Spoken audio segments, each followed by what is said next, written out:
Hi. So I was hanging out at my favorite thrift store today. I don't get to go there very often as I'd like, because I'd be there like every day if I could. I should fucking work there. So I'm hanging out at my favorite shop, and I go to check out, and I normally bag my own stuff because the bags are on the counter. Well, I noticed like had been interrupted putting bags on there, so I started putting the plastic bags on the little holder, and she goes, "Oh, I see you've worked retail." And I said, "Oh, yeah, I've got at least 14 years of experience in that." And she goes, well, let me ask you something. She goes, "What do you do about people who it seems like their sole purpose from the moment they wake up till the time they go to bed is to make everyone miserable? Like the type of people who folks are going to be lined up all the way to Canada to spit on their grave." And I said, "I pity them." Now, I said this to her because when you think about it, a person who's an asshole all the time, a person who, a person like that is somebody you tolerate, it's somebody you deal with, and it's somebody that people use because you know that a person who's that miserable all the time, nobody wants to be in their company in general. They do it because they feel like, oh, well, they've got nobody, or or they figure they can get things off of them. I mean, that's what people do, you know. You tolerate them because they're family. You deal with them because they're family. Um, you also pity these people because something has gone so wrong in their life that they can't stand to see people who are happy. I mean, I want people to be happy around me. I mean, being that I have borderline personality disorder, my mood is a lot of times affected by the people around me. That's why it was always great when I was a cashier or working in a place if I dealt with one of these really crappy people. If the person behind them was always like, well, weren't they just the giant ray of sunshine? That always made me feel good when the customer behind them would poke fun at them or talk about, ugh, what a bitch. It's like, yay, you're on my side. So I pity people like that. That they are so miserable that they say shit rolls downhill. That's the hill that the shit starts rolling down from, is that person. you know and then you got people like me who try to be the shit rolling down stopper. Like I just absorb it because I try not to pass it on to other people. So you really have to think, like if your friend's having a shitty day and they don't take it out on you, take the time to thank them for not passing it on, because so many people in this world will pass it on. I'm having a shitty day, you're going to have a shitty day. That's just the way it goes. And me, I just don't like that. I don't believe in transferring that. I want everyone around me to be happy. And if you're not happy, I want to know what I can do to help you. Like if you're sad, it's like, okay, what's going on? How are you? Are you okay? What do you need me to do? Um, do you want to watch some kitten videos? Do you want to go to PetSmart and play with some puppies? You know, um, do we know anybody with? I don't know anybody with babies. If I knew somebody with a baby, I'd say, hey, you want to go visit the baby? you know, because I mean, come on, who can be a grouch around kittens, puppies, or babies? That's why I love YouTube. You know, you can find kittens, puppies, babies, and I mean, it's just, ah. But there are people who like to see babies cry. They just, it's like they make it their mission to just fuck up people.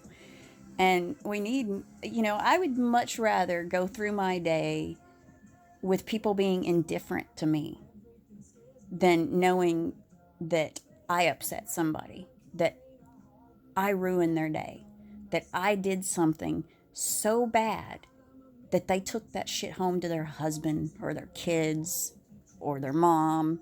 You know, I don't want to make that kind of impact. I would rather them not remember me. I mean, but hopefully I mean, I know at my favorite little shop, they know me. They may not know my name, but they know me. They know my kids. Like they'll say, "Hey, where's your kids?" Now they know the girls. They don't know the boy because I don't take the boy there. There's too much breakable stuff. Love the thrift store. Um, he gets to go to Goodwill because they've got a cart. And I was like, "Get in the cart," even though he's 7. I'm like, "No, you're not just gonna run around and raise hell around here." And I watch my kids. Now, more people need to get into the habit of just being nice to people. You know, say hello to your cashier. Get off your phone. You know, be pleasant. It costs you nothing to be pleasant. I mean, because your cashier is either going to be one of those nod heads who is just trying to get through their day and doesn't really give a shit about you, or they're going to be somebody friendly and you can actually have a good little laugh while you're checking out sometimes. I make it a point to talk to all of them. As my husband points out, a lot of times I am inappropriate in what we talk about, but still, you know, it's all about, I know that if I have a conversation with that cashier, she may not remember it. She may not remember me, but I know I am not the person who come in her line that she's going to go into the break room and say, "Man, I had this customer today."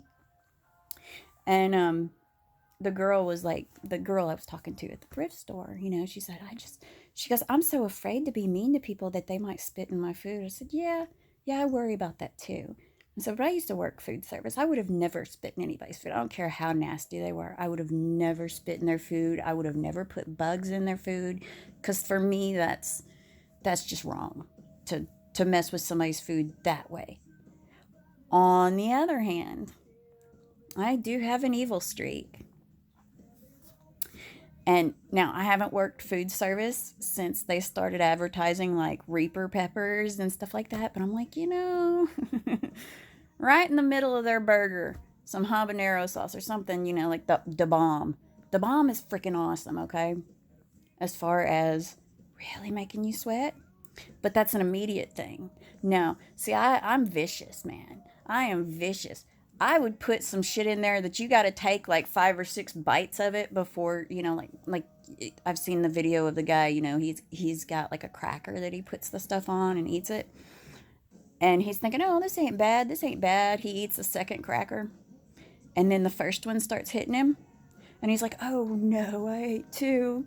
See, that to me, you're not going to kill the person if you, now I'm not saying you put a bunch of hot sauce on there, just enough to make them sweat, just a drop. Like the bomb, you only need a drop of that stuff, okay? I mean, I put a little bit on my little pinky and stuck it to the tip of my tongue. And just, we buy the stuff because I wanted something that would work immediately because we've got dogs that get into our trash. So I bought a spray bottle and I started looking up hot sauce. And I was afraid to use Tabasco because I've had dogs actually lick that off of things. So I'm like, you know what? Tabasco may not work for these strays out here. So I bought Da Bomb and I put just a teeny bit in a water bottle. And it's enough to have us cough. And any of you who are like, "Well, it serves you right. You're putting hot sauce in for those." I didn't want to get one of those hot sauces that takes time to work. I wanted one where they would immediately walk up to my trash bag and go, "Whoa, don't want to mess with that." So we spray the inside of the bag because we don't want to hurt the garbage man by spraying the inside the can and on the outside of the bags because this stuff is super powerful. And we spray the inside of the bags and we'll spray it until we start coughing. Yeah. Ain't had the dogs eat. Any bag we put out there that's got that stuff in it, the dogs don't mess with it. And we know that they're still hitting the trash cans because sometimes one of the kids will throw a bag out there and they end up slewing that. So they know which bags have the stuff in them. But I'm like, don't spit in somebody's food because they're being an asshole. And I'm saying, like you got to make sure that they're really being an asshole because you don't want to mess up the waitress's tip. She lives off those. I hated that when I waited tables. I hated that when I would bust my ass for people and they wouldn't tip. And I had this friend that he said, "Well, it's not my fault that they don't get paid the minimum wage. They get paid because your servers a lot of times get paid servers minimum wages." So, this asshole was talking about it's not my fault that they don't make more money. I paid for my food. I shouldn't have to tip them. And I was like, but that's what you do in a restaurant. You don't have to tip the people at Burger King, but you tip somebody at Lone Star. You tip them. They have to survive off those tips, and they make, I think minimum wage for a waitress is like $3 an hour. So tip your fucking waitress. Hell, me and my husband tip the Sonic people who bring our stuff out to us. But you don't have to tip the Rally's worker. I'd tip them if they had to bring my food out to me and I was sitting outside. But there's a lot of assholes out there, so try not to be an asshole. And when shit's rolling downhill on you, don't let it go any further. Say, okay, the buck stops here. I'm not gonna ruin everybody else's day. I'm not gonna have a bad day because of the shit that's happening. Because I got bitched at by this person. If I'm gonna bitch, I'm gonna bitch at the person that was bitching at me, and then they can go uphill if they want to. But I'm not gonna bring it down on somebody else. But I just thought I would talk about that today. That people are assholes. Try not to be one, and have a good day.